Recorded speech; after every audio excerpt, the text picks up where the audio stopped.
Hello everyone, my name is Yujit Jaswal. I'm the group editor at Y media. Y media group ਵੱਲੋਂ ਤੁਹਾਡੇ ਸਾਰਿਆਂ ਦਾ ਬਹੁਤ ਸਵਾਗਤ ਹੈ। ਬਤੌਰ ਗਰੁੱਪ ਐਡਿਟਰ ਵਾਈ ਮੀਡੀਆ, ਮੈਂ ਯੂਜੀਤ ਜਸਵਾਲ ਤੁਹਾਡੀ ਖਿਦਮਤ ਦੇ ਵਿੱਚ ਹਾਜ਼ਰ ਹਾਂ ਅੱਜ ਦੇ ਇਸ ਪ੍ਰੋਗਰਾਮ ਦੇ ਵਿੱਚ ਕਰੰਟ ਨਿਊਜ਼ ਔਰ ਉਹਦੇ ਉੱਤੇ ਐਨਾਲਿਸਿਸ ਲੈ ਕੇ। ਬਹੁਤ ਬੜੀ ਖਬਰ ਅਸੀਂ ਸਾਰੇ ਜਾਣਦੇ ਹੈਗੇ ਹਾਂ as for as this air India deal is concerned. Air India 1932 ਦੇ ਵਿੱਚ 에ਅਰ ਇੰਡੀਆ ਦੀ ਸ਼ੁਰੂਆਤ ਕੀਤੀ ਗਈ। ਉਸ ਤੋਂ ਬਾਅਦ ਆਜ਼ਾਦੀ ਤੋਂ ਬਾਅਦ ਇਹਨੂੰ ਟੇਕ ਓਵਰ ਕਰ ਲਿਆ ਗਿਆ, ਇਹਨੂੰ ਨੈਸ਼ਨਲਾਈਜ਼ ਕਰ ਦਿੱਤਾ ਗਿਆ। ਲਗਭਗ 70 ਸਾਲ ਦੇ ਆਸ-ਪਾਸ ਇਹ ਨੈਸ਼ਨਲਾਈਜ਼ ਰਿਹਾ ਔਰ ਉਸ ਤੋਂ ਬਾਅਦ ਫਿਰ ਇਹਨੂੰ ਸਰਕਾਰ ਨੇ ਵਾਪਸ ਪ੍ਰਾਈਵੇਟ ਹੱਥਾਂ ਦੇ ਵਿੱਚ ਦੇਣ ਵਾਸਤੇ ਬਿਡਸ ਐਕਸੈਪਟ ਕਰਨੀਆਂ ਸ਼ੁਰੂ ਕੀਤੀਆਂ ਔਰ 에ਅਰ ਇੰਡੀਆ ਨੇ ਹੀ ਦੁਬਾਰਾ ਤੋਂ ਟਾਟਾ ਨੇ ਟੇਕ ਓਵਰ ਕਰ ਲਿਆ 에ਅਰ ਇੰਡੀਆ ਨੂੰ 2022 ਦੇ ਵਿੱਚ ਔਰ ਉਸ ਤੋਂ ਬਾਅਦ ਟਾਟਾ ਲਗਾਤਾਰ ਇਹਨੂੰ ਐਕਸਪੈਂਡ ਕਰਦਾ ਨਜ਼ਰ ਆ ਰਿਹਾ। ਲੇਕਿਨ ਜੇ ਅਸੀਂ ਗੱਲ ਕਰੀਏ ਏਵੀਏਸ਼ਨ ਹਿਸਟਰੀ ਦੀ ਸਭ ਤੋਂ ਬੜੀ ਡੀਲ, ਜੀ ਹਾਂ, ਏਵੀਏਸ਼ਨ ਹਿਸਟਰੀ ਦੀ ਸਭ ਤੋਂ ਬੜੀ ਡੀਲ ਜੋ ਕਿ 에ਅਰ ਇੰਡੀਆ ਦੀ ਡੀਲ ਹੋਈ ਹੈ, ਆਮ ਸ਼ੋਰ ਟਾਟਾ ਜਿਹੜੇ ਨੇ ਉਹਨਾਂ ਲਈ ਬੜੀ ਜ਼ਬਰਦਸਤ ਪਲੈਨਿੰਗ ਇਹਦੇ ਪਿੱਛੇ ਹੋਏਗੀ। ਸਟੋਰੀ ਬਿਹਾਈਂਡ ਦਾ ਹੈਡਲਾਈਨਸ ਅੱਗੇ ਚੱਲ ਕੇ ਤੁਹਾਡੇ ਲਈ ਪੇਸ਼ ਕਰਾਂਗੇ। ਬਟ ਅੱਜ Y media foreign policy report, Y media foreign policy report ਦੇ ਵਿੱਚ ਅੱਜ ਵੱਡੀ ਖਬਰ 에ਅਰ ਇੰਡੀਆ ਦੀ ਇਸ ਡੀਲ ਦਾ ਜ਼ਿਕਰ ਅਸੀਂ ਇਸ ਲਈ ਕਰ ਰਹੇ ਹੈਗੇ ਹਾਂ ਕਿ ਬਹੁਤ ਘੱਟ ਹੁੰਦਾ ਹੈ ਕਿ ਚਾਰ ਬੜੇ ਮੁਲਕਾਂ ਦੇ ਲੀਡਰ ਜਿਹੜੇ ਹੋਣ ਇੱਕ ਸੁਰ ਦੇ ਵਿੱਚ ਇੱਕ ਗੱਲ ਕਰ ਰਹੇ ਹੋਣ। ਚਾਰ ਬੜੇ ਮੁਲਕਾਂ ਦੇ ਲੀਡਰ ਕੀ ਗੱਲ ਕਰ ਰਹੇ ਨੇ? ਯੂਐਸ ਪ੍ਰੈਜ਼ੀਡੈਂਟ ਜੋ ਬਾਈਡਨ ਤੋਂ ਸ਼ੁਰੂ ਕਰਾਂਗੇ। ਯੂਐਸ ਪ੍ਰੈਜ਼ੀਡੈਂਟ ਜੋ ਬਾਈਡਨ ਕਹਿ ਰਹੇ ਨੇ ਕਿ 에ਅਰ ਇੰਡੀਆ ਦੀ ਜਿਹੜੀ ਇਹ ਡੀਲ ਹੈਗੀ ਆ ਇਤਿਹਾਸਿਕ ਆ। ਯੂਐਸ ਪ੍ਰੈਜ਼ੀਡੈਂਟ ਜੋ ਬਾਈਡਨ 에ਅਰ ਇੰਡੀਆ ਦੀ ਇਸ ਡੀਲ ਨੂੰ ਹਿਸਟੋਰਿਕ ਦੱਸ ਰਹੇ ਨੇ। ਉਹਨਾਂ ਦਾ ਕਹਿਣਾ ਹੈਗਾ ਕਿ millions of jobs will be created across 44 states. America ਦੀਆਂ 44 ਸਟੇਟਸ ਵਿੱਚ 44 ਸਟੇਟਸ ਦੇ ਵਿੱਚ ਮਿਲੀਅਨਸ ਆਫ ਜੌਬਸ ਕ੍ਰੀਏਟ ਕਰਨ ਦੀ ਗੱਲ ਯੂਐਸ ਪ੍ਰੈਜ਼ੀਡੈਂਟ ਜੋ ਬਾਈਡਨ ਕਰ ਰਹੇ ਨੇ, ਹਿਸਟੋਰਿਕ ਡੀਲ ਕਰ ਰਹੇ ਨੇ। ਕਿਉਂਕਿ ਡੀਲ ਕੀਤੀ ਹੈਗੀ ਹੈ 에ਅਰ ਇੰਡੀਆ ਨੇ ਬੋਇੰਗ ਦੇ ਨਾਲ ਔਰ 에ਅਰਬਸ ਦੇ ਨਾਲ। ਦੂਸਰੀ ਤਰਫ ਫਰਾਂਸ ਦੇ ਰਾਸ਼ਟਰਪਤੀ, ਅਸੀਂ ਸਾਰੇ ਜਾਣਦੇ ਹੈਗੇ ਹਾਂ ਕਿ ਬੜੀ ਦੇਰ ਤੋਂ ਫਰਾਂਸ ਔਰ ਇੰਡੀਆ ਦੇ ਜਿਹੜੇ ਤਾਲੁਕਾਤ ਨੇ ਬੜੇ ਸਟਰੋਂਗ ਹੋ ਗਏ ਰਹੇ ਨੇ। ਸੋ ਫਰਾਂਸ ਦੇ ਰਾਸ਼ਟਰਪਤੀ ਇਮੈਨੂਅਲ ਮੈਕਰੋਨ, ਉਹਨਾਂ ਨੇ ਵੀ ਇਸ ਡੀਲ ਨੂੰ ਇਤਿਹਾਸਿਕ ਦੱਸਿਆ ਔਰ ਉਹਨਾਂ ਨੇ ਕਿਹਾ ਕਿ ਸਾਡੇ ਫਰਾਂਸ ਦੇ ਵਿੱਚ ਵੀ ਬਹੁਤ ਸਾਰੀਆਂ ਨੌਕਰੀਆਂ ਕ੍ਰੀਏਟ ਹੋਣਗੀਆਂ। ਹੁਣ ਗੱਲ ਕਰਦੇ ਹੈਗੇ ਆ ਕਿ ਅਮਰੀਕਾ ਇਹਨੂੰ ਹਿਸਟੋਰਿਕ ਦੱਸ ਹੀ ਰਿਹਾ ਹੈਗਾ, ਅਮਰੀਕਨ ਮੀਡੀਆ ਇਹਦੇ ਬਾਰੇ ਬਹੁਤ ਗੱਲ ਕਰ ਰਿਹਾ ਹੈਗਾ ਔਰ ਯੂਐਸ ਪ੍ਰੈਜ਼ੀਡੈਂਟ ਜੋ ਬਾਈਡਨ ਬਹੁਤ ਸਾਰੀਆਂ ਦੀਆਂ ਤਾਰੀਫਾਂ ਕਰ ਰਹੇ ਨੇ। ਔਰ ਅਸੀਂ ਸਾਰੇ ਜਾਣਦੇ ਹਾਂ ਕਿ ਜਿੱਥੇ ਇੰਡੀਆ ਕੋਲ G20 ਦੀ ਪ੍ਰੈਜ਼ੀਡੈਂਸੀ ਆਈ ਹੈਗੀ ਆ, ਉਹਨਾਂ ਨੇ ਟਰੈਵਲ ਵੀ ਕਰਨਾ ਹੈਗਾ, ਅਮਰੀਕਾ ਵੀ ਜਾਣਾ ਹੈ। ਔਰ ਇੰਗਲੈਂਡ ਦੇ ਪ੍ਰਧਾਨ ਮੰਤਰੀ ਰਿਸ਼ੀ ਸੁਨਕ, ਉਹਨਾਂ ਨੇ ਵੀ ਕਿਹਾ ਹੈਗਾ ਕਿ ਸਾਡੇ ਇੱਥੇ ਨੌਕਰੀਆਂ ਕ੍ਰੀਏਟ ਹੋਣਗੀਆਂ। ਇਹ ਇਤਿਹਾਸਿਕ ਡੀਲ ਹੋਈ ਹੈ, ਬਹੁਤ ਵਧੀਆ ਡੀਲ ਹੋਈ ਹੈ। ਔਰ ਇੰਡੀਆ ਦੇ ਪ੍ਰਧਾਨ ਮੰਤਰੀ ਨਰਿੰਦਰ ਮੋਦੀ ਹੋਣਾ ਦਾ ਵੀ ਇਹ ਕਹਿਣਾ ਹੈਗਾ ਕਿ ਆਉਣ ਵਾਲੇ ਸਮੇਂ ਦੇ ਵਿੱਚ ਬਹੁਤ ਕੁਝ ਜ਼ਰੂਰਤ ਹੋਏਗੀ ਏਵੀਏਸ਼ਨ ਸੈਕਟਰ ਦੇ ਵਿੱਚ। ਅਸੀਂ ਇੰਡੀਆ ਨੂੰ ਏਵੀਏਸ਼ਨ ਹੱਬ ਬਣਾਉਣ ਜਾ ਰਹੇ ਹੈਗੇ ਹਾਂ। ਸੋ ਬਿਲਕੁਲ ਏਵੀਏਸ਼ਨ ਹੱਬ ਬਣ ਸਕਦਾ ਹੈਗਾ ਇੰਡੀਆ। ਕਾਰਨ ਬੜਾ ਸਾਫ਼ ਹੈ ਕਿ ਇੰਡੀਆ ਦੇ ਵਿੱਚ ਤਕਰੀਬਨ 20 ਤੋਂ 25 ਮਿਲੀਅਨ ਲੋਕ ਰੋਜ਼ਾਨਾ ਟਰੈਵਲ ਕਰਦੇ ਨੇ ਟ੍ਰੇਨਸ ਦੇ ਵਿੱਚ ਔਰ ਜੇ ਇਹਦੇ ਵਿੱਚੋਂ 1% ਲੋਕ ਵੀ ਜਿਹੜੇ ਆ ਉਹ 에ਅਰ ਟਰੈਵਲ ਕਰਨਾ ਸ਼ੁਰੂ ਕਰਦੇ ਨੇ। 1% ਵੀ ਬੜੀ ਤੇਜ਼ੀ ਨਾਲ ਇਹ ਤਬਦੀਲੀ ਆ ਰਹੀ ਹੈਗੀ ਕਿਉਂਕਿ 에ਅਰ ਟਰੈਵਲ ਸਸਤਾ ਹੁੰਦਾ ਚਲਾ ਜਾ ਰਿਹਾ ਹੈਗਾ ਔਰ ਘੱਟ ਤੋਂ ਘੱਟ 2000 ਪਲੇਨਸ ਦੀ ਜ਼ਰੂਰਤ ਪਏਗੀ। ਸੋ 470 ਪਲੇਨਸ ਦਾ ਆਰਡਰ ਜਿਹੜਾ ਹੈ ਉਹ ਦਿੱਤਾ ਹੈਗਾ। ਏਵੀਏਸ਼ਨ ਹਿਸਟਰੀ ਦੇ ਵਿੱਚ ਇਹ ਸਭ ਤੋਂ ਬੜੀ ਡੀਲ ਹੈ ਜਿਸ ਦੇ ਕਾਰਨ ਕਿ ਯੂਐਸ ਪ੍ਰੈਜ਼ੀਡੈਂਟ ਜੋ ਬਾਈਡਨ ਤਾਰੀਫ ਕਰ ਰਹੇ ਨੇ, ਫਰਾਂਸ ਦੇ ਰਾਸ਼ਟਰਪਤੀ ਇਮੈਨੂਅਲ ਮੈਕਰੋਨ ਉਹ ਤਾਰੀਫ ਕਰ ਰਹੇ ਨੇ ਔਰ ਇੰਗਲੈਂਡ ਦੇ ਪ੍ਰਧਾਨ ਮੰਤਰੀ ਰਿਸ਼ੀ ਸੁਨਕ ਉਹ ਵੀ ਇਹਦੀ ਤਾਰੀਫ ਕਰ ਰਹੇ ਨੇ ਔਰ ਭਾਰਤ ਦੇ ਪ੍ਰਧਾਨ ਮੰਤਰੀ ਨਰਿੰਦਰ ਮੋਦੀ ਸਾਹਿਬ ਵੀ ਇਸ ਡੀਲ ਦੀ ਤਾਰੀਫ ਕਰ ਰਹੇ ਨੇ। ਔਰ ਇਕਨੋਮੀ ਮੂਵ ਹੋਏਗੀ, ਜੌਬਸ ਕ੍ਰੀਏਟ ਹੋਣਗੀਆਂ। ਬੋਇੰਗ, 에ਅਰਬਸ ਵੈਸੇ ਦੇ ਕੰਪੀਟੀਟਰਸ ਨੇ ਲੇਕਿਨ ਇਸ ਡੀਲ ਦੇ ਵਿੱਚ ਤੋਂ ਉਹਨਾਂ ਨੂੰ ਫਾਇਦਾ ਹੁੰਦਾ ਨਜ਼ਰ ਆ ਰਿਹਾ ਹੈ। ਕਿਤੇ ਇੰਗਲੈਂਡ ਵੀ ਜੁੜ ਗਿਆ ਇਹਦੇ ਨਾਲ ਕਿਉਂਕਿ ਉੱਥੇ ਇੰਜਨਸ ਜਾਂ ਵਿੰਗਸ ਜਿਹੜੇ ਨੇ ਉਹ ਵੀ ਉੱਥੇ ਬਣਨਗੇ। ਸੋ ਲੋਟਸ ਆਫ ਜੌਬ ਕ੍ਰੀਏਸ਼ਨ। ਸੋ ਜੋ ਅਸੀਂ ਲਗਾਤਾਰ ਗੱਲ ਕਰ ਰਹੇ ਹੈਗੇ ਹਾਂ ਕਿ ਇੰਡੀਆ ਦੇ ਵਿੱਚ ਉਹ ਇਨਫਰਾਸਟਰਕਚਰ ਤੇਜ਼ੀ ਨਾਲ ਵੱਧ ਰਿਹਾ ਹੈ। ਸੋ ਉਹਦੇ ਵਾਸਤੇ ਮੈਂ ਜ਼ਰੂਰ ਜ਼ਿਕਰ ਕਰਨਾ ਚਾਹੁੰਦਾ ਹੈ ਕਿ ਬਹੁਤ ਸਾਰੀਆਂ ਕੰਟਰੀਜ਼ ਜਿਹੜੀਆਂ ਚਾਹੁੰਦੀਆਂ ਕਿ ਅਸੀਂ ਆਪਣੇ ਵਪਾਰਿਕ ਰਿਸ਼ਤੇ ਜਿਹੜੇ ਇੰਡੀਆ ਦੇ ਨਾਲ ਹੋਰ ਜ਼ਿਆਦਾ ਮਜ਼ਬੂਤ ਕਰੀਏ। ਐਂਡ ਟਾਟਾ ਉਹ ਕੰਪਨੀ ਜਿਹੜੀ ਕਿ ਅਸੀਂ ਕਹਿੰਦੇ ਹਾਂ, ਕਹਾਵਤ ਸੀਗੀ ਬਹੁਤ ਸਾਲਾਂ ਤੋਂ ਚੱਲ ਰਹੀ ਹੈ ਕਿ ਸੂਈ ਤੋਂ ਲੈ ਕੇ ਹਵਾਈ ਜਹਾਜ਼ ਤੱਕ ਟਾਟਾ ਬਣਾਉਂਦਾ ਹੈ। ਬਿਲਕੁਲ ਅੱਜ ਤੁਸੀਂ ਦੇਖ ਲਿਆ ਕਿ ਸੂਈ ਤੋਂ ਲੈ ਕੇ ਹਵਾਈ ਜਹਾਜ਼ ਦੇ ਉੱਤੇ, ਚਾਹੇ IT ਸੈਕਟਰ ਦੀ ਗੱਲ ਕਰ ਲਈਏ, ਚਾਹੇ ਆਟੋ ਸੈਕਟਰ ਦੀ ਗੱਲ ਕਰ ਲਈਏ, ਚਾਹੇ ਅਸੀਂ ਏਵੀਏਸ਼ਨ ਸੈਕਟਰ ਦੀ ਗੱਲ ਕਰ ਲਈਏ, ਹਰ ਜਗ੍ਹਾ ਟਾਟਾ ਦਾ ਅਸਰ ਨਜ਼ਰ ਆ ਰਿਹਾ ਹੈ। ਔਰ ਕਿਹਨੇ ਸੋਚਿਆ ਹੋਏਗਾ ਕਿ ਇੰਡੀਅਨ ਕੰਪਨੀ ਜਿਹੜੀ ਹੈ ਉਹ ਇੰਗਲੈਂਡ ਦੇ ਵਿੱਚ ਜਾ ਕੇ Land Rover, Range Rover, Jaguar ਖਰੀਦ ਲਏਗੀ? ਕਿਹਨੇ ਸੋਚਿਆ ਹੋਏਗਾ ਕਿ ਏਵੀਏਸ਼ਨ ਹਿਸਟਰੀ ਦਾ ਸਭ ਤੋਂ ਬੜਾ ਆਰਡਰ ਇੱਕ ਇੰਡੀਅਨ ਕੰਪਨੀ ਜਿਹੜੀ ਹੈ ਉਹ ਅਮਰੀਕਾ, ਇੰਗਲੈਂਡ ਔਰ ਫਰਾਂਸ ਵਰਗੀਆਂ ਬੜੀਆਂ ਕੰਟਰੀਜ਼ ਨੂੰ ਸਭ ਤੋਂ ਬੜਾ ਆਰਡਰ ਇੰਡੀਅਨ ਕੰਪਨੀ ਟਾਟਾ ਉਹ ਜਿਹੜੇ ਐਲੋਕੇਟ ਕਰੇਗੀ? Again the rise of Indian companies, the rise of India power ਇਸ ਸਟੋਰੀ ਦੇ ਵਿੱਚ ਜਿਹੜੀ ਹੈ ਉਹ ਸਾਫ਼ ਨਜ਼ਰ ਆ ਰਹੀ ਹੈਗੀ ਹੈ। ਸਾਡੇ ਦੋ ਮਹਿਮਾਨ ਬੈਠੇ ਨੇ, ਉਹਨਾਂ ਦੇ ਨਾਲ ਵੀ ਅਸੀਂ ਜ਼ਰੂਰ ਸਵਾਗਤ ਕਰਾਂਗੇ ਔਰ ਇਸ ਮੁੱਦੇ ਤੇ ਗੱਲ ਕਰਾਂਗੇ। ਫਿਰ ਇਸ ਤੋਂ ਬਾਅਦ ਅਗਲੇ ਇਸ਼ੂ ਦੇ ਉੱਤੇ ਵੀ ਗੱਲਬਾਤ ਕੀਤੀ ਜਾਏਗੀ। ਅਰਵਿੰਦ ਜੀ, ਤੁਹਾਡਾ ਵਾਈ ਮੀਡੀਆ ਗਰੁੱਪ ਵੱਲੋਂ ਚੈਨਲ ਵਾਈ ਤੇ ਬਹੁਤ ਸਵਾਗਤ ਹੈ। Welcome sir. Thank you sir, thank you so much. ਜੀ ਅਨਿਲ ਜੀ, ਬਹੁਤ ਸਵਾਗਤ ਹੈ ਸਰ, ਵੈਲਕਮ। शुभ संध्या जी और सभी का मंगल हो। चर्चा के लिए आपकी सेवा में प्रस्तुत हैं। बहुत बहुत धन्यवाद। Thank you. ਅਰਵਿੰਦ ਜੀ ਬਰੀਫ ਦੇ ਵਿੱਚ 30 ਸੈਕਿੰਡ 1 ਮਿੰਟ ਤੁਸੀਂ ਲੈ ਲਓ, ਇਹ ਜਿਹੜੀ ਬੜੀ ਡੀਲ ਹੋਈ ਹੈ ਤੁਹਾਡੇ ਇਸ ਤੇ ਕਮੈਂਟਸ ਹੁੰਦੇ ਆ ਫਿਰ ਅੱਗੇ ਬਿਲਕੁਲ ਹੈ ਜੀ, ਬਹੁਤ ਵਧੀਆ ਜਿਹੜੀ ਡੀਲ ਹੈਗੀ ਹੈ।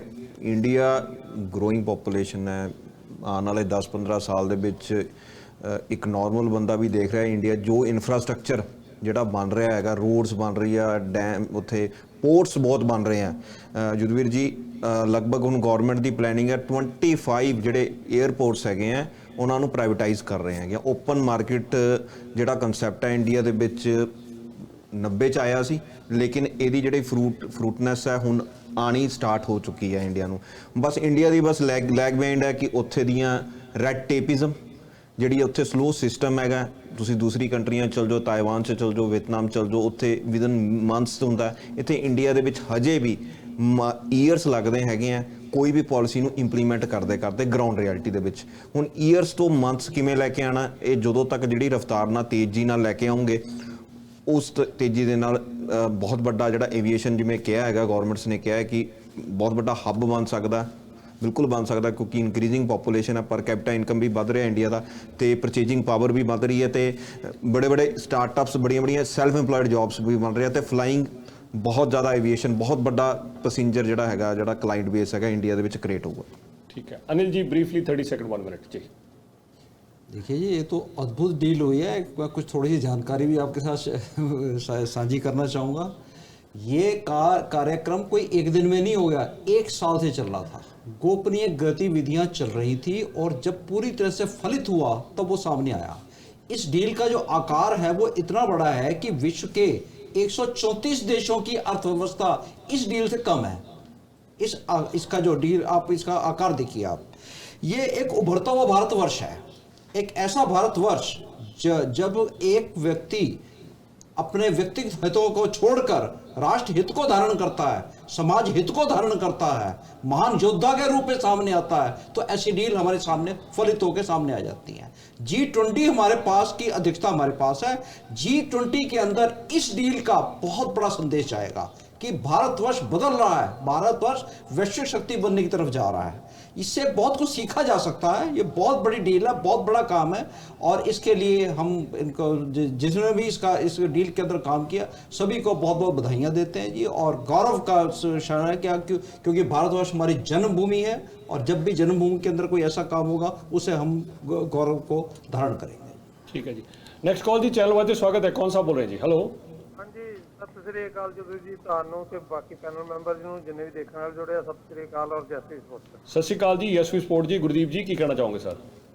ਸਰ ਜੀ ਅੱਜ ਤਾਂ ਪਹਿਲਾਂ ਤਾਂ ਵਧਾਈ ਦੇ ਪਾਤਰ ਹੋ, ਤੁਸੀਂ ਬੜੇ ਕਰਮਾਂ ਵਾਲੇ ਹੋ, ਅੱਜ ਬੜੀਆਂ ਵੱਡੀਆਂ ਨਿਊਜ਼ ਦੇ ਰਹੇ ਹੋ। ਸਭ ਤੋਂ ਪਹਿਲਾਂ ਤਾਂ ਜਿਹੜਾ ਸਾਡਾ ਅੱਜ ਕਰਮ ਭੂਮੀ ਆ ਉਹਦੇ ਉੱਤੇ ਤੁਸੀਂ ਦੱਸਿਆ ਵੀ ਬਰੈਂਪਟਨ ਦੇ ਵਿੱਚ ਕੁਛ ਨਾ ਕੁਛ ਨਵਾਂ ਆ ਰਿਹਾ ਅੱਜ।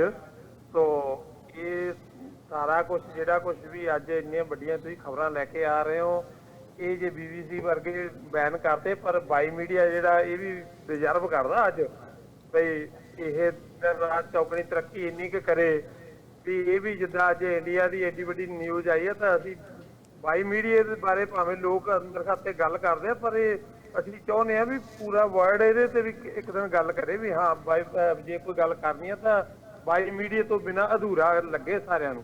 ਸੋ ਹੋਪ ਜਿੱਦਾਂ ਬਾਕੀ ਅੱਜ ਤੁਸੀਂ 2 ਖਬਰਾਂ ਸੁਣਾਈਆਂ ਔਰ ਮੈਂ ਇਹਦੇ ਲਈ ਮੈਨੂੰ ਜ਼ਰੂਰ ਆ ਕਿਉਂਕਿ ਆਪਾਂ ਅਡਾਨੀ ਬਾਰੇ ਚਰਚਾਵਾਂ ਸੁਣਦੇ ਆ ਪਰ ਗੱਲ ਟਾਟਾ ਦੀ ਚੱਲੀ ਜਾ ਰਹੀ ਆ, ਇਹ ਨਹੀਂ ਸਮਝ ਆਈ ਜਸਵੀਰ ਜੀ ਇਹਦੇ ਪਿੱਛੇ ਜਿਹੜੀ ਸਟੋਰੀ ਆ ਬਿਹਾਈਂਡ ਦਾ ਸਟੋਰੀ ਉਹ ਜ਼ਰੂਰ ਤੁਸੀਂ ਅੱਜ ਕਵਰ ਕਰਿਓ ਥੋੜੀ ਜੀ। ਠੀਕ ਹੈ ਸਰ, ਬਿਲਕੁਲ ਦੇਖੋ ਹਾਂਜੀ ਇਹ ਕਾਫੀ ਦੇਰ ਦੀ ਆਪਸ ਦੇ ਵਿੱਚ ਬੈਕਗ੍ਰਾਉਂਡ ਦੇ ਵਿੱਚ ਇਹ ਡੀਲ ਚੱਲ ਰਹੀ ਸੀਗੀ ਔਰ ਇਹਦੇ 'ਚ ਕੋਈ ਦੋ ਰਾਏ ਨਹੀਂ ਹੈ ਕਿ ਟਾਟਾ ਨੂੰ ਆਪਣੀਆਂ ਜ਼ਰੂਰਤਾਂ ਵਾਸਤੇ ਹੋਰ ਜ਼ਿਆਦਾ ਪਲੇਨਸ ਦੀ ਜ਼ਰੂਰਤ ਸੀਗੀ। ਸੋ ਡਿਫਰੈਂਟ ਲੀਡਰਸ ਇਹਦੇ ਵਿੱਚ ਇਨਵੋਲਵ ਹੋਏ ਔਰ ਉਸ ਤੋਂ ਬਾਅਦ ਜਿਹੜੀ ਹੈ ਇਹ ਡੀਲ ਸਾਰੀ ਦੀ ਹੋਈ ਹੈ। ਔਰ ਜਿਸ ਤਰ੍ਹਾਂ ਮੈਂ ਪਹਿਲਾਂ ਵੀ ਇਹਦਾ ਜ਼ਿਕਰ ਕਰ ਰਿਹਾ ਹੈਗਾ ਹੈ ਕਿ ਯੈਸ ਅਦਾਨੀ ਸਾਹਿਬ ਦੀ ਅਸੀਂ ਗੱਲ ਜ਼ਰੂਰ ਜ਼ਿਆਦਾ ਕਰਦੇ ਹਾਂ, ਬਟ ਅਸਲ ਦੇ ਵਿੱਚ ਜੋ ਟਾਟਾ ਨੇ ਸਹੀ ਮਾਇਨੇ 'ਚ ਗਰੋਥ ਕੀਤੀ ਹੈਗੀ ਹੈ ਉਹ ਜ਼ਿਆਦਾ ਵਧੀਆ ਮਾਡਲ ਹੈ। ਜੋ ਟਾਟਾ ਦਾ ਮਾਡਲ ਹੈ ਮੈਂ ਸਮਝਦਾ ਹਾਂ ਕੁਝ ਜ਼ਿਆਦਾ ਬਿਹਤਰ ਮਾਡਲ ਹੈ ਕਿਉਂਕਿ ਉਹਦੇ ਵਿੱਚ ਉਹ ਇੱਕ ਤੇ ਬਿਲਕੁਲ ਐਥਿਕਸ ਦੇ ਨਾਲ ਚੱਲਦੇ ਨੇ ਟਾਟਾ ਜਿਹੜਾ ਵੀ ਉਹ ਕੰਮ ਕਰਦਾ ਹੈ। ਔਰ ਟਾਟਾ ਚਾਹੇ ਆਟੋ ਸੈਕਟਰ ਦੀ ਗੱਲ ਕਰ ਲਈਏ, IT ਸੈਕਟਰ ਦੀ ਗੱਲ ਕਰ ਲਈਏ, ਏਵੀਏਸ਼ਨ ਸੈਕਟਰ ਦੀ ਗੱਲ ਕਰ ਲਈਏ, ਹਰ ਜਗ੍ਹਾ ਬਹੁਤ ਵਧੀਆ ਜਿਹੜਾ ਉਹ ਇਸ ਸਮੇਂ ਕੰਮ ਕਰ ਰਿਹਾ। ਤੁਸੀਂ BBC ਦੇ ਉੱਤੇ ਜਿਹੜਾ ਬੈਨ ਲੱਗਿਆ ਉਹਦੀ ਗੱਲ ਕੀਤੀ ਹੈ, ਜ਼ਰੂਰ ਉਹਦੀ ਵੀ ਚਰਚਾ ਕਰਾਂਗੇ। ਇਸ ਤੋਂ ਬਾਅਦ ਰਾਈਟ ਵੇ ਉਹਦਾ ਟੌਪਿਕ ਹੈ, ਤੁਸੀਂ ਲਾਈਨ ਹੋਲਡ ਕਰ ਲਓ ਜੀ, ਬਿਲਕੁਲ ਉਹਦੇ ਉੱਤੇ ਵੀ ਗੱਲ ਕਰਾਂਗੇ ਹੁਣੇ ਜੀ। ਨੈਕਸਟ ਕਾਲ ਦੀ ਚੈਨਲ ਵਾਈਜ਼ ਤੇ ਸਵਾਗਤ ਹੈ। ਹੈਲੋ ਹਾਂਜੀ ਜਦਵੀਰ ਸਾਹਿਬ। ਹਾਂਜੀ ਹਾਂਜੀ, ਕੌਣ ਸਾਹਿਬ ਬੋਲ ਰਹੇ ਜੀ? ਹਾਂ ਜਨਾਬ, ਤਾਰਾ ਸਿੰਘ ਬੋਲਦਾ। ਇੱਕ ਨਾ ਜਿਹੜਾ ਇੰਡੀਆ 'ਚ ਬਹੁਤ ਵੱਡਾ ਹੋ ਰਿਹਾ ਪਾਪ, ਦੇਖੋ ਕੱਲ ਇੱਕ ਬੜੀ ਵੱਡੀ ਬਿਲਡਿੰਗ ਨਾ ਢਾਈ ਆ ਗੁਜਰਾਤ ਦੇ ਵਿੱਚ ਜੀ। ਜਨਾਬ। ਕਿੰਨਾ ਸੀਮੈਂਟ ਖਰਾਬ ਹੋਇਆ, ਕਿੰਨਾ ਸਟੀਲ ਖਰਾਬ ਹੋਇਆ। ਯੂਪੀ ਦੇ ਵਿੱਚ ਰੋਜ਼ ਢਾਈਆਂ ਜਾ ਰਹੀਆਂ। ਦੇਖੋ ਜੇ ਕੋਈ ਬਿਲਡਿੰਗ ਕਿਤੇ ਗਲਤ ਬਣੀ ਆ ਉਹਨੂੰ ਗਵਰਨਮੈਂਟ ਦੀ ਡਿਕਲੇਅਰ ਕਰ ਦਿਓ, ਹੈ ਜੀ। ਓਕੇ, ਹਾਂ ਦੇਖੋ ਨਾ, ਗਰੀਬ ਕੰਟਰੀ ਆ, ਕਿੰਨਾ ਸਟੀਲ ਕਿੰਨਾ ਸੀਮੈਂਟ ਖਰਾਬ ਹੋਇਆ, ਠੀਕ ਹੈ ਹੈ ਜੀ। ਹਾਂ ਇਹ ਜਨਾਬ ਆਵਾਜ਼ ਉਠਾਓ, ਤੁਹਾਡੀ ਤਾਂ ਸਾਰੇ ਪਾਸੇ ਗੱਲ ਆਪਣੇ ਸੁਣੀ ਜਾਂਦੀ ਆ। ਤੇ ਬਾਕੀ ਸਰ ਇੱਕ ਹੋਰ ਤੁਹਾਨੂੰ ਬੇਨਤੀ ਕਰਨੀ ਸੀ ਜੀ ਜੀ, ਹਾਂਜੀ ਦੱਸੋ ਜਨਾਬ। ਤੁਸੀਂ ਤਾਂ ਗੋਰਿਆਂ ਤੋਂ ਕੰਮ ਕਰਾਉਣਾ, ਹੁਣ ਜਿਵੇਂ 90 ਸਟੂਡੈਂਟ ਆ ਜਿਹੜੇ ਵਿਚਾਰੇ ਜਾਲੀ ਕਾਲਜ ਵਾਲਿਆਂ ਨੇ ਉਹਨਾਂ ਨੂੰ ਚੱਕਰ ਚ ਪਾਇਆ, ਠੀਕ ਹੈ ਹੈ ਜੀ। ਹਾਂ ਤੁਸੀਂ ਜਨਾਬ ਗੋਰਿਆਂ ਦੇ ਵਿਰੁੱਧ ਨਾ ਜਮਾਂ ਬੋਲੋ। ਠੀਕ ਹੈ ਹਾਂ ਟੋਰੀ ਦੇ, ਜੇ ਟੋਰੀ ਨੇ ਗਲਤੀ ਕਰ ਲਈ ਆਪਾਂ ਕਾਹਨੂੰ ਬਾਰ-ਬਾਰ ਗੱਲ ਕਰਨੀ ਹੈ ਇਹ। ਠੀਕ ਹੈ ਜੀ, ਠੀਕ ਹੈ ਹਾਂ ਤੁਸੀਂ ਬਚਾਉਣਾ, ਤੁਸੀਂ ਇਕੱਲੇ ਸੁਣ ਲਓ। ਸਾਰੀ ਕਮਿਊਨਿਟੀ ਸਾਰੀ ਕੈਨੇਡਾ 'ਚ ਤੁਸੀਂ ਸਿਆਣੇ ਤੇ ਹਿੰਮਤੀ ਬੰਦੇ ਹੋ, ਬਾਕੀ ਤਾਂ ਸਾਰੇ ਡੋਬਣ ਵਾਲੇ ਆ। ਚਲੋ ਆਪਾਂ ਕਿਸੇ ਦੇ ਬਾਰੇ ਮਾੜਾ ਨਹੀਂ ਕਹਿਣਾ ਜੀ। ਬਹੁਤ ਸ਼ੁਕਰੀਆ, ਤੁਸੀਂ ਕਾਈਂਡ ਵਰਡਸ ਇਸਤੇਮਾਲ ਕੀਤੇ। ਥੈਂਕ ਯੂ ਥੈਂਕ ਯੂ, ਬਹੁਤ ਸ਼ੁਕਰੀਆ ਜੀ, ਬਹੁਤ ਸ਼ੁਕਰੀਆ ਜੀ। ਔਰ ਮੈਂ ਇੱਥੇ ਜ਼ਰੂਰ ਜ਼ਿਕਰ ਕਰਦੇ ਹਾਂ ਕਿ ਬਿਲਕੁਲ ਕੋਸ਼ਿਸ਼ ਕਰਾਂਗੇ ਜੀ ਇਹਦੇ ਬਾਰੇ ਵੀ ਗੱਲ ਕरें ਔਰ ਇਸ ਟੌਪਿਕ ਨੂੰ ਅਸੀਂ ਰੈਪ ਅਪ ਕਰਦੇ ਹਾਂ ਜੀ। ਕਾਲਸ ਵੀ ਲੈਣੇ ਔਰ ਫਿਰ ਅਗਲਾ ਟੌਪਿਕ ਅਸੀਂ ਕਰਨ ਤੋਂ ਪਹਿਲਾਂ एक चीज मैं कहना चाहूंगा युद्धवीर जी, इस जरूर। देखिए ये बंगम जो अपना जो राजघराने का जो घर है, उस घर से चंद मीटर दूरी के ऊपर जो होटल था वहां पे सारी डील हुई है। ठीक है जी। और 1 साल से वहां पे कुछ दिन के लिए रूम लिए गए थे, लेकिन डील आगे बढ़ती चली गई, रूम की जो बुकिंग आगे बढ़ती चली गई।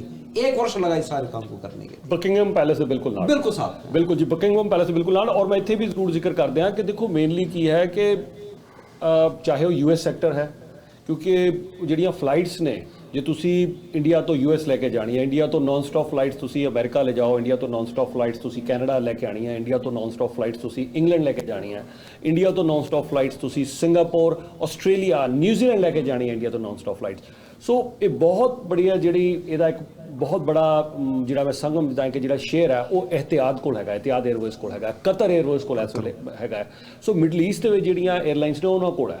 ਸੋ ਜਿਹੜਾ ਇਹਨਾਂ ਦਾ ਅਲਾਇੰਸ ਆ ਹੁਣ, ਚਾਹੇ ਉਹ ਲੁਫਥਾਂਸਾ ਦੇ ਨਾਲ ਆ, ਜਿਨ੍ਹਾਂ ਦੇ ਨਾਲ ਸਟਾਰ ਅਲਾਇੰਸ ਦੀ ਜੇ ਅਸੀਂ ਗੱਲ ਕਰਦੇ ਹਾਂ, ਸੋ ਏਅਰ ਇੰਡੀਆ ਦਾ ਜਿਨ੍ਹਾਂ ਨਾਲ ਸਟਾਰ ਅਲਾਇੰਸ ਹੈ। ਸੋ ਹੁਣ ਏਅਰ ਇੰਡੀਆ ਕੋਲ ਵੀ ਜਦੋਂ ਇਹ ਜਹਾਜ਼ ਹੋਣਗੇ ਵਧੀਆ ਵਾਲੇ, ਸੋ ਡਾਇਰੈਕਟ ਫਲਾਈਟਸ ਜਿਹੜੀ ਏਅਰ ਇੰਡੀਆ ਦੀ ਆ, ਇਸ ਇੱਕ ਬਹੁਤ ਸਾਰਾ ਬਿਜ਼ਨਸ ਜਿਹੜਾ ਹੈ, ਸੋ ਮਿਡਲ ਈਸਟਰਨ 에ਅਰਲਾਈਨਸ, ਇਤਿਹਾਦ ਹੋ ਗਿਆ, ਕਤਰ 에ਅਰਵੇਜ਼ ਹੋ ਗਿਆ, ਉਹਨਾਂ ਤੋਂ ਇਹ ਪੁੱਲ ਕਰਨ ਦੀ ਕੋਸ਼ਿਸ਼ ਜਿਹੜੀ ਹੁਣ ਏਅਰ ਇੰਡੀਆ ਕਰੇਗਾ। ਵੈਸੇ ਵੀ ਜਿਹੜਾ ਮਿਡਲ ਈਸਟਰਨ 에ਅਰਲਾਈਨਸ ਔਰ ਸਟਾਰ ਅਲਾਇੰਸ ਆ, ਇਹਨਾਂ ਦੇ ਆਪਸ ਵਿੱਚ ਕੰਪੀਟੀਸ਼ਨ ਕਾਫੀ ਚੱਲਦਾ ਰਿਹਾ। ਸੋ ਜੇ ਏਅਰ ਇੰਡੀਆ ਦੇ ਵਿੱਚ ਕਾਫੀ ਸਟਰੋਂਗ ਹੁੰਦਾ ਹੈ, ਸਟਾਰ ਅਲਾਇੰਸ ਕਾਫੀ ਸਟਰੋਂਗ ਹੁੰਦਾ ਹੈ, ਤਾਂ ਫਿਰ ਇਹਦਾ ਬਹੁਤ ਸਾਰਾ ਬਿਜ਼ਨਸ ਜਿਹੜਾ ਉਹ ਟਾਟਾਜ਼ ਕੋਲ ਜਾਂ ਸਮਝ ਲਓ ਕਿ ਏਅਰ ਇੰਡੀਆ ਕੋਲ ਜਿਹੜਾ ਉਹ ਆ ਸਕੇਗਾ। ਲੇਕਿਨ ਏਅਰ ਇੰਡੀਆ ਦੇ ਬਾਰੇ ਬਹੁਤ ਦੇਰ ਤੋਂ ਕੁਝ ਕੰਪਲੇਂਟਸ ਵੀ ਚੱਲਦੀਆਂ ਰਹੀਆਂ। ਸੋ ਉਹਨੂੰ ਵੀਰਾਂ ਨੂੰ ਹੋਰ ਸੁਧਾਰਨਾ ਪਏਗਾ, ਕੋਸ਼ਿਸ਼ ਕਰ ਰਿਹਾ ਹੈ ਇਮੇਜ ਸੁਧਾਰਨ ਦੀ। ਟਾਟਾ ਦੇ ਕੋਲ ਜਦੋਂ ਦਾ ਆਇਆ ਹੈਗਾ, ਜਹਾਜ਼ ਨਵੇਂ ਲੈ ਰਹੇ ਨੇ, ਕਰੂ ਨੂੰ ਹੋਰ ਜ਼ਿਆਦਾ ਟ੍ਰੇਨਿੰਗ ਦੇ ਰਹੇ ਨੇ। ਸੋ ਹੋਰ ਬਹੁਤ ਸਾਰੀਆਂ ਚੀਜ਼ਾਂ ਦੇ ਵਿੱਚ ਤਬਦੀਲੀ ਇਹਨਾਂ ਨੂੰ ਕਰਨੀ ਪਏਗੀ, ਬਟ ਆਹਿਸਤਾ ਆਹਿਸਤਾ ਉਹ ਸਾਰੇ ਕਦਮ ਜਿਹੜੇ ਨੇ Tata is meant for long run. ਇਹ ਉਹ ਨਹੀਂ ਹੈਗਾ ਕਿ ਆਪਾਂ ਚਲੀਏ ਕਿ ਇਹਨਾਂ ਨੂੰ ਪੈਸੇ ਲਾਣੇ ਆ, ਤਾਂ ਇਹਨਾਂ ਦੀ ਕੰਪਨੀ ਦਾ ਜੋ ਕਲਚਰ ਵੀ ਹੈਗਾ, ਕਈ ਪ੍ਰੋਫਿਟ ਦੇ ਨਹੀਂ ਚੱਲਦੀਆਂ ਲੇਕਿਨ ਇਹ ਚਲਾਉਂਦੇ ਆ ਕੰਪਨੀਆਂ ਕਾਫੀ ਲੌਂਗ ਰਨ ਤੱਕ ਚਲਾਉਂਦੇ, ਜੋ ਤੱਕ ਸਕਸੈਸ ਰੇਟ ਨਹੀਂ, ਜੋ ਇਹਨਾਂ ਦਾ ਪਾਸਟ ਰਿਕਾਰਡ ਕਹਿੰਦਾ as comparison to other corporates. ਉਹ ਪ੍ਰੋਫਿਟ ਮੋਟਿਵਸ ਹੈਗਾ, ਇਹਨਾਂ ਦਾ ਪ੍ਰੋਫਿਟ ਮੋਟਿਵ ਨਹੀਂ ਹੈਗਾ। ਇਹ ਇਮੋਸ਼ਨਲੀ ਜੇ ਅਟੈਚ ਹੈ ਇਹਦੇ ਨਾਲ, ਏਅਰ ਇੰਡੀਆ ਦੇ ਨਾਲ। ਤੇ ਜਦੋਂ ਵੀ ਜੀ ਤੁਹਾਡੀ ਗੱਲ ਮੈਨੂੰ ਇੱਕ ਯਾਦ ਆਉਂਦੀ ਹੈ ਕਿ ਕੰਟਰੀਜ਼ ਨੂੰ ਇਕਨੋਮੀ ਉੱਤੇ ਜ਼ਰੂਰ ਫੋਕਸ ਕਰਨਾ ਪੈਂਦਾ। ਇਹਦੇ ਨਾਲ ਕਈ ਜਿਹੜੀਆਂ ਤੁਹਾਡੀਆਂ ਸਟ੍ਰੈਟਜੀਜ਼ ਹੈਗੀਆਂ ਉਹ ਸੋਲਵ ਆਊਟ ਹੁੰਦੀਆਂ, ਜਾਂ ਤੁਹਾਡੇ ਇੰਟਰਨੈਸ਼ਨਲ ਅਲਾਇੰਸ ਜਿੱਥੇ ਵਿਗੜਦੇ ਆ ਉੱਥੇ ਬਣ ਵੀ ਜਾਂਦੇ ਹੈਗੇ ਆ। ਜਿੱਥੇ ਵਰਲਡ ਆਰਡਰ ਦੇ ਵਿੱਚ ਇੰਡੀਆ ਜਿੱਥੇ ਖੜਾ, ਉਹਨੂੰ ਰਸ਼ੀਆ ਦੀ ਵੀ ਲੋੜ ਹੈ, USA ਦੀ ਵੀ ਲੋੜ ਹੈ। ਹੁਣ ਇਸ ਡੀਲ ਦੇ ਨਾਲ ਵੈਸਟਰਨ ਪਾਵਰਸ ਕਾਫੀ ਹੱਦ ਤੱਕ ਜਿਹੜੀਆਂ ਸੈਂਕਸ਼ਨਸ ਦੀਆਂ ਗੱਲਾਂ ਚੱਲ ਰਹੀਆਂ ਸੀ, ਉਹ ਕਾਫੀ ਹੱਦ ਤੱਕ ਖਤਮ ਹੋ ਜੂਗੀਆਂ, ਮੇਰਾ ਮੰਨਣਾ ਇਹ ਹੈਗਾ। ਲੇਕਿਨ ਤੁਹਾਡੀ ਗੱਲ ਮੈਨੂੰ ਯਾਦ ਆਉਂਦੀ ਹੈ, ਹਰੇਕ ਕੰਟਰੀ ਨੂੰ, ਖਾਸ ਕੀ ਜਿੰਨੀਆਂ ਸਾਡੀਆਂ ਏਸ਼ੀਆ ਦੀਆਂ ਕੰਟਰੀਜ਼ ਹੈ, ਇਕੋਨਮੀ ਉੱਤੇ ਜ਼ਿਆਦਾ ਫੋਕਸ ਕਰਨਾ ਚਾਹੀਦਾ। ਬਿਲਕੁਲ ਜੀ। ਔਰ ਮੈਂ ਉਹਦੇ ਵਾਸਤੇ ਤਕਰੀਬਨ 15-18 ਸਾਲ ਪਹਿਲਾਂ ਤੋਂ ਇੱਕ ਵਰਡ ਲਗਾਤਾਰ ਯੂਜ਼ ਕਰਦਾ ਆ ਰਿਹਾ, ਅੱਜ ਵੀ ਉਹੀ ਵਰਡ ਜੋ 15-18 ਸਾਲ ਤੋਂ ਯੂਜ਼ ਕਰ ਰਹੇ ਹਾਂ, ਆਈ ਅਗੇਨ ਯੂਜ਼ ਦੈਟ, ਜੋ ਤੁਸੀਂ ਗੱਲ ਕਹੀ ਹੈ, that is economic sovereignty. Sir ਆਜ਼ਾਦੀ ਦੀ ਅਸੀਂ ਗੱਲ ਕਰਦੇ ਹਾਂ, ਬਟ ਅਸਲੀ ਆਜ਼ਾਦੀ ਹੈ ਇਕਨੋਮਿਕ ਸੋਵਰਨਟੀ, ਖਾਸ ਕਰ ਜਿਹੜੀਆਂ ਸਾਡੀਆਂ ਸਾਊਥ ਏਸ਼ੀਅਨ ਕੰਟਰੀਜ਼ ਨੇ, ਚਾਹੇ ਸ਼੍ਰੀਲੰਕਾ, ਦੇਖੋ ਸ਼੍ਰੀਲੰਕਾ ਚਾਈਨਾ ਦੇ ਉੱਤੇ ਡਿਪੈਂਡੈਂਟ ਹੋਇਆ, ਬੁਰੇ ਹਾਲਾਤ ਹੋ ਗਏ। ਪਾਕਿਸਤਾਨ ਕਦੇ ਅਮਰੀਕਾ ਤੇ ਕਦੇ ਸਾਊਦੀ ਅਰੇਬੀਆ ਜਾਂ ਚਾਈਨਾ ਦੇ ਬੁਰੇ ਡਿਪੈਂਡੈਂਟ ਰਿਹਾ, ਤੇ ਉੱਥੇ ਆਜ਼ਾਦੀ ਦੀ ਤੁਸੀਂ ਕਹਿੰਦੇ ਹੋ ਜੀ ਕਸ਼ਮੀਰ ਨੂੰ ਆਜ਼ਾਦ ਕਰਾ ਦੇਣਾ ਹੈ, ਖਾਲਿਸਤਾਨ ਦੇ ਵਿੱਚ ਵੀ ਅਸੀਂ ਆਪਣਾ ਰੋਲ ਅਦਾ ਕਰ ਦੇਣਾ ਹੈ, ਪਰ ਖਾਲਿਸਤਾਨ ਤੇ ਤਾਂ ਆਜ਼ਾਦ ਕਰਾਉਂਗੇ ਕਸ਼ਮੀਰ ਤਾਂ ਜੇ ਇਕਨੋਮਿਕ ਸੋਵਰਨਟੀ ਪਾਕਿਸਤਾਨ ਦੇ ਵਿੱਚ ਹੀ ਆਜ਼ਾਦੀ ਹੋਏਗੀ। ਇਕਨੋਮਿਕ ਸੋਵਰਨਟੀ ਬੜੀ ਇੰਪੋਰਟੈਂਟ ਹੈ ਔਰ ਇੰਡੀਆ ਲਈ ਵੀ ਬੜਾ ਜ਼ਰੂਰੀ ਹੈ, ਕਿਉਂਕਿ ਉਹ ਦਿਨ ਅਸੀਂ ਨਹੀਂ ਭੁੱਲ ਸਕਦੇ ਕਿ ਜਦੋਂ ਰਸ਼ੀਆ ਨੇ ਵੀਟ ਦਾ ਇੱਕ ਬੈਗ ਜਿਹੜਾ ਉਹ ਇੰਡੀਆ ਨੂੰ ਦੇ ਰਹੇ ਸੀਗੇ ਔਰ ਉਹ ਤਸਵੀਰਾਂ ਸਾਡੇ ਉੱਥੇ ਇੰਡੀਆ 'ਚ ਛਪਿਆ ਕਰਦੀਆਂ ਸੀਗੀਆਂ। ਸੋ ਲੇਕਿਨ ਹੁਣ ਉਲਟਾ ਹੋ ਗਿਆ ਕਿ ਇੰਡੀਆ ਜਿਹੜਾ ਹੈਗਾ ਉਹ ਵੀਟ ਜਾਂ ਹੋਰ ਕਿਤੇ ਵੀ ਮਦਦ, ਚਾਹੇ ਉਹ ਰਸ਼ੀਆ ਨੂੰ ਦੇ ਰਿਹਾ, ਚਾਹੇ ਯੂਕਰੇਨ ਨੂੰ ਦੇ ਰਿਹਾ, ਚਾਹੇ ਟਰਕੀ ਨੂੰ ਦੇ ਰਿਹਾ, ਔਰ ਬੜੀਆਂ ਏਵੀਏਸ਼ਨ ਡੀਲਸ ਜਿਹੜੀਆਂ ਹੁਣ ਇੰਡੀਆ ਕਰ ਰਿਹਾ। ਸੋ ਇਕਨੋਮਿਕ ਸੋਵਰਨਟੀ ਸਾਰਾ ਫੋਕਸ ਜਿਹੜਾ ਇਕਨੋਮੀ ਤੇ ਹੋਏਗਾ। ਫੋਰਨ ਪਾਲਿਸੀ ਨੂੰ ਜੇ ਇੱਕ ਵਰਡ ਡਿਕਟੇਟ ਕਰਦਾ, ਅੱਜ ਸਾਡੀ ਅਸੀਂ ਰਿਪੋਰਟ ਪੇਸ਼ ਕਰ ਰਹੇ ਹਾਂ, Y media foreign policy report. Y media foreign policy report ਦੇ ਵਿੱਚ ਮੈਂ ਕਹਿਣਾ ਚਾਹੁੰਦਾ ਕਿ ਜੇ ਇੱਕ ਵਰਡ ਡਿਕਟੇਟ ਕਰਦਾ ਸਾਰੀ ਹੀ ਫੋਰਨ ਪਾਲਿਸੀ ਨੂੰ, that is expansion in terms of trade particularly, ਖਾਸ ਕਰ ਵਪਾਰ ਵਧਾਉਣ ਦੇ ਵਿੱਚ ਉਹ ਰੋਲ ਅਦਾ ਕਰਦਾ ਹੈ। ਸੋ ਐਕਸਪੈਂਸ਼ਨ ਹੈ ਉਹੀ ਵਰਡ ਫੋਰਨ ਪਾਲਿਸੀ ਨੂੰ ਡਿਕਟੇਟ ਕਰਦਾ ਹੈ, ਬਾਕੀ ਸਾਰੀਆਂ ਚੀਜ਼ਾਂ ਬਾਅਦ ਦੇ ਵਿੱਚ ਨੇ। ਨੈਕਸਟ ਕਾਲ ਜੀ, ਚੈਨਲ ਵਾਈਜ਼ ਸਵਾਗਤ ਹੈ, ਕੌਣ ਸਾਹਿਬ ਬੋਲ ਰਹੇ ਜੀ? ਹੈਲੋ, ਹਾਂਜੀ ਸਤਿ ਸ਼੍ਰੀ ਅਕਾਲ, ਜਗਦੀਪ ਸਾਚਾ ਬੋਲ ਰਿਹਾ ਜੀ ਸਰ। ਸਤਿ ਸ਼੍ਰੀ ਅਕਾਲ, ਨਮਸਕਾਰ ਸਰ। ਸਾਚਾ ਸਾਹਿਬ ਸਤਿ ਸ਼੍ਰੀ ਅਕਾਲ, ਨਮਸਕਾਰ ਜੀ, ਕੀ ਹਾਲ ਹੈ? ਠੀਕ ਹੈ, ਵਧੀਆ ਸਰ, ਫਸਟ ਕਲਾਸ ਸਰ। ਮੈਂ ਤਾਂ ਪਹਿਲਾਂ ਕੰਗ੍ਰੈਚੁਲੇਸ਼ਨਸ ਟੂ ਟਾਟਾ, ਇੰਨਾ ਵਧੀਆ ਉਹਨਾਂ ਨੇ ਇੱਕ as a corporate of India ਉਹਨਾਂ ਨੇ ਇੰਨਾ ਵਧੀਆ ਕੰਟਰੈਕਟ ਕੀਤਾ ਹੈਗਾ। ਇਹਨਾਂ ਦੇ ਜਿਹੜੇ ਇੱਥੇ ਇਹਨਾਂ ਦਾ ਜਿਹੜਾ ਗੱਲਬਾਤ ਚੱਲ ਰਹੀ ਸੀ ਉਹ ਲਾਸਟ ਸੈਪਟੈਂਬਰ ਅਕਤੂਬਰ 'ਚ ਚਾਲੂ ਹੋ ਚੁੱਕੀ ਸੀ ਇਹਨਾਂ ਦੀ, ਕਿ ਉਹਨਾਂ ਨੇ ਪਲੈਨਿੰਗ ਕਰ ਲਈ ਸੀ ਇਹਨਾਂ ਨੇ ਕਿ ਹਾਂ, ਤੇ ਇਹਨਾਂ ਨੇ ਮਤਲਬ ਜੇ ਟਾਟਾ ਦੇ ਜਿਹੜੇ ਹੈਡ ਪਲੈਨਰ ਹੈਗੇ ਨੇ ਜਿਹੜੇ, ਉਹ ਹੀ ਇਜ਼ ਵੈਰੀ ਬਿਗ ਗਾਈ, ਤੇ ਉਹ ਉਹਨਾਂ ਨੂੰ ਆਪਣੇ ਹੀ ਟਾਟਾ ਗਰੁੱਪ ਦੇ ਵਿੱਚ ਉਹਨਾਂ ਨੂੰ ਟ੍ਰਾਂਸਫਰ ਕਰਕੇ ਏਅਰ ਇੰਡੀਆ ਦੇ ਵਿੱਚ ਲੈ ਕੇ ਆਏ ਨੇ। And he is the main person, ਮੈਂ ਨਾਂ ਦੇ ਦਾਂਗਾ ਬਿਕੋਜ਼ ਜਿਹੜੇ ਟਾਟਾ ਦੇ ਏਅਰ ਇੰਡੀਆ ਦੇ ਜਿਹੜੇ ਕੰਟਰੀ ਹੈਡ ਹੈਗੇ ਨੇ, he is a good friend of mine. ਤੇ ਮੈਨੂੰ ਉਸ ਵੇਲੇ ਤੋਂ ਇਹਨਾਂ ਨੇ ਦੱਸਿਆ ਸੀਗਾ ਕਿ ਸੈਪਟੈਂਬਰ ਅਕਤੂਬਰ ਜੋ ਇਹਨਾਂ ਨੇ ਗੱਲਾਂ ਚਾਲੂ ਕਰਤੀਆਂ ਸੀਗੀਆਂ ਕਿ this is what the plan is. ਔਰ ਹੈਵਿੰਗ ਸੈਡ ਦੈਟ, ਡੈਫੀਨੇਟਲੀ ਦੇਖੋ they will have a fleet of, ਇੱਕ ਜਿਹੜਾ 500 ਦਿਖਾ ਰਹੇ ਨੇ ਜਾਂ 550 ਤੱਕ 580 ਤੱਕ ਜਾ ਸਕਦੇ ਨੇ। ਦੇ will have additional 200 to 300 more, because ਜਿਹੜਾ ਇਹਨਾਂ ਦਾ ਏਅਰ ਏਸ਼ੀਆ ਹੈਗਾ ਜਾਂ ਇਹਨਾਂ ਦਾ ਵਿਸਤਾਰਾ ਹੈਗਾ ਟਾਟਾ ਦੇ ਨਾਲ ਜਿੱਥੇ ਜੁਆਇੰਟ ਵੈਂਚਰ ਹੈਗਾ, Vistara is also pulling in money, ਉਹਦੇ ਵਿੱਚ $30 million ਦਾ ਇਸ ਵਿਸਤਾਰਾ ਦੀ ਕੰਟਰੀਬਿਊਸ਼ਨ ਕਰ ਰਹੀ ਹੈ। ਤੇ ਇਹ ਜਿਹੜੇ ਸਟੇਕ ਹੋਲਡਰ ਹੈਗੇ ਨੇ ਉਹ ਸਾਰਾ ਇੱਕ ਕਲੱਬ ਕਰਕੇ all those diversified groups will be under one umbrella। Definitely ਤੁਸੀਂ ਇਹ ਸਭ ਗੱਲਾਂ ਕੀਤੀਆਂ ਹੋਣਗੀ ਯੁੱਧਵੀਰ ਜੀ, ਮੈਂ ਥੋੜਾ ਲੇਟ ਟਿਊਨ ਕੀਤਾ ਹੈਗਾ, ਪਰ ਅਗਰ ਇਹ ਸਾਰਾ ਹੋ ਜਾਂਦਾ then Air India will be under the Tatas will be the biggest airlines of the world। ਇਹ ਇਹਨਾਂ ਦਾ ਹੈਗਾ।